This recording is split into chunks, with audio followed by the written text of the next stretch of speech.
दुश्मन को अपनी जान कहते हैं। मोहब्बत की इसी माटी को हिंदुस्तान कहते हैं। मोहब्बत की इसी माटी को हिंदुस्तान कहते हैं। जो दुनिया में सुनाई दे उसे कहते हैं खामोशी। जो दुनिया में सुनाई दे उसे कहते हैं खामोशी। जो आंखों में दिखाई दे उसे तूफान कहते हैं। आदरणीय मेहमान श्री, आचार्य श्री, गुरुजनों तथा हमारा वाला विद्यार्थी भाइयों तथा बहनों और मेरे प्यारे देशवासियों, मैं दिहोरा कृष्णा क्लास 8 से आप सभी को 26 जनवरी की हार्दिक शुभकामनाएं। आजादी का असली मतलब वही समझ सकता है जिसने कभी गुलामी की हो। हम तो सौभाग्यशाली है कि हमने स्वतंत्र भारत में जन्म लिया। यूं तो आजादी की लौट 357 में चल चुकी थी, जो 1947 को हमारे भारत देश को आजाद करे।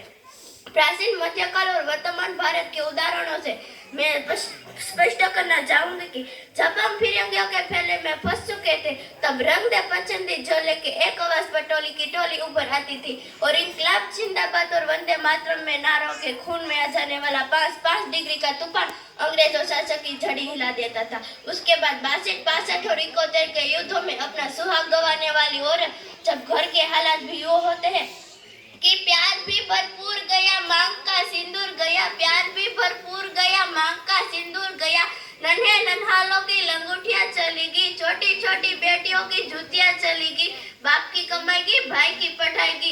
एक ऐसा विस्फोट हुआ, पता ही नहीं चला, पूरे जिस्म की कई बोटियां ही चलेगी। अरे आपके लिए तो एक आदमी मरा है साहब, मेरी घर की तो लोटियां ही चलेगी, मेरी घर की तो लोटियां ही चलेगी। इस तरह पूरा परिवार अपनी देशभक्ति साबित कर रहा था। तब देश बलिदान मांगता था, तब देश लड़ जाने को कहता था, तब देश मर जाने को, मिट जाने को, फांसी चढ़ जाने को कहता था। किंतु आज यह देश लड़ जाने को नहीं कहता, मर जाने को, मिट जाने को, फांसी चढ़ जाने को नहीं कहता। मेरे विचार से कोई व्यक्ति अपना पूरा काम, पूरी मेहनत, पूरी ईमानदारी और पूरी लगन के साथ करे तो वही सबसे बड़ा देशभक्त कहलाता है। अपने परिवार, अपने समाज और अपने राष्ट्र के प्रति समर्पण का भाव हर देशद्रोही के जीवन में आने वाला तूफान है हमारी सच्ची देशभक्ति, ताकि हर देशद्रोही समझ सके, अगर तू परिंदा है तो आसमान में रहे, अगर तू परिंदा है तो आसमान में रहे, अगर तू दरिंदा है तो शमशान तेरा है, अगर तू दरिंदा है तो शमशान तेरा है। भाई सहारे से रहना है तो रहे इस धरती पर, वरना कब्र भी तेरा है और कब्रिस्तान भी तेरा है। ये आजादी हमें यूं नहीं मिली थी, इनके लिए कितने स्वतंत्र सेना ने अपना प्राण का बलिदान दिया था, जैसे महात्मा गांधी, मंगल पांडे, सुभाष चंद्र बोस, ऐसे लाखों स्वतंत्र सेना ने अपना प्राण का बलिदान देकर आजादी दिलाई थी। और ऐसे लाखों स्वतंत्र सेनाएं हैं जिसने हम आजादी तो दिलाई थी, पर उनका हमें नाम नहीं मालूम। लक्ष्मीबाई, झांसी की रानी लक्ष्मीबाई अपनी आजादी की लड़ाई में अपने छोटे बेटों को पीठ पर बांधकर आजादी की लड़ाई लड़ी थी। इसलिए उसे कहा गया है कि खूब लड़ी मर्दानी, वो तो झांसी वाली रानी थी। उसने अपनी छोटी सी उम्र में अंग्रेजों के खिलाफ लड़ाई क्यों की थी?